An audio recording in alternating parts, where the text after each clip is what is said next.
ना मैं मंदिर, ना मैं मस्जिद, ना काबे कैलाश में। मोको कहाँ ढूंढे रे बंदे, मैं तो तेरे पास में। ईश्वर निराकार है और वो किसी मंदिर, मस्जिद, काबा या कैलाश जैसे बाहरी तीर्थ स्थलों में नहीं, बल्कि हर मनुष्य की आत्मा यानी हृदय में वास करता है। कबीर कहते हैं कि ईश्वर को ढूंढने के लिए कर्मकांड की नहीं, बल्कि विश्वास की आवश्यकता है। कबीर। मलमल धोए शरीर को, धोए न मन का मैल, नहाए गंगा गोमती, रहे बैल के बैल। इसका अर्थ है कि केवल शरीर को साफ करने या पवित्र नदियों में नहाने से मोक्ष नहीं मिलता, जब तक कि मन से काम, क्रोध, लोभ और अहंकार का मैल न घुल जाए। ऐसा व्यक्ति ज्ञानी नहीं, मूर्ख ही रहता है। कबीर। करनी करे तो क्यों डरे, करके क्यों पछताए। बोवे पेड़ बबूल के, आम कहाँ से पाए। जब मनुष्य ने जानबूझकर बुरे कर्म किए हैं तो उसे सुखद परिणाम यानी आम की उम्मीद नहीं करनी चाहिए। ऐसे में बाद में डरने या पछताने से कोई फायदा नहीं है, परिणाम भोगना ही पड़ता है। उत्तम पंक्तियां संत कबीर। गुरु पूरा मिले नहीं, सुनी अधूरी सीख। भगवा वस्त्र पहनकर घर घर मांगे भीख। इसका अर्थ है कि यदि पूर्ण गुरु न मिले और शिक्षा अधूरी हो तो व्यक्ति केवल बाहरी वेशभूषा अर्थात भगवा वस्त्र पहनकर भीख मांगता फिरता है, यानी उसे आत्मज्ञान नहीं मिलता और वो भटकता रहता है। कबीर साहिब। ध्यान थके, ध्यान थके, श्रोता भी थक जाए। काया स्मृति न थके, काल नवा को खाए।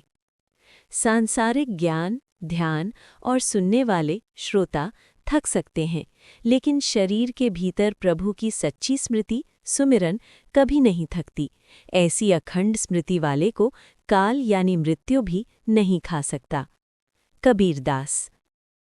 ज्ञानी के हम गुरु हैं, मूर्ख के हम दास। उसने उठाया डंडा, हमने जोड़ लिए हाथ। बुद्धिमान व्यक्ति को ज्ञान या तर्क से समझाया जा सकता है, लेकिन मूर्ख व्यक्ति को समझाने की कोशिश करना व्यर्थ है। मूर्ख से बहस करने पर वो हिंसक यानी डंडा उठाने हो सकता है, इसलिए उनसे दूर रहना या हाथ जोड़कर यानी प्रणाम करके बच निकलना ही समझदारी है।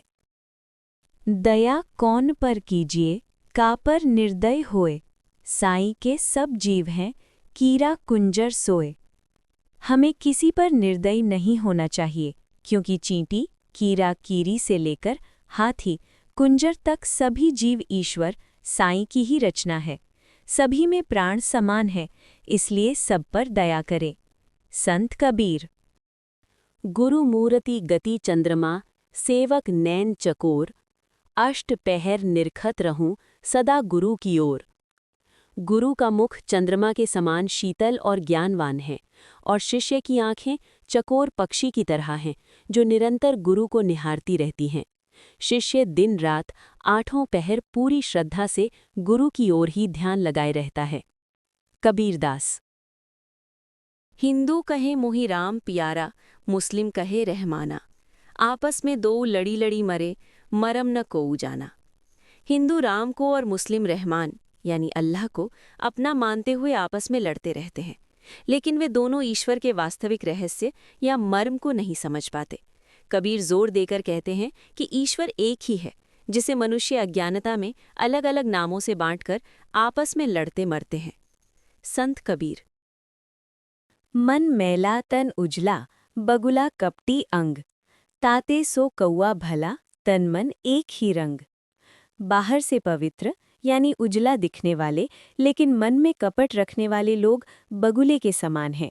ऐसे पाखंडी लोगों से वो कौआ बेहतर है जो बाहर भीतर से एक समान काला है।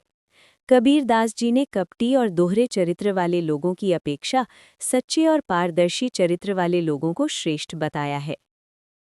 करनी करे तो क्यों डरे, करके क्यों पछताए। बोवे पेड़ बबूल के, आम कहाँ से पाए।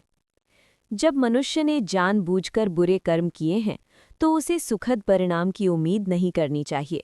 ऐसे में बाद में डरने या पछताने से कोई फायदा नहीं है, परिणाम भोगना ही पड़ता है। संत कबीर।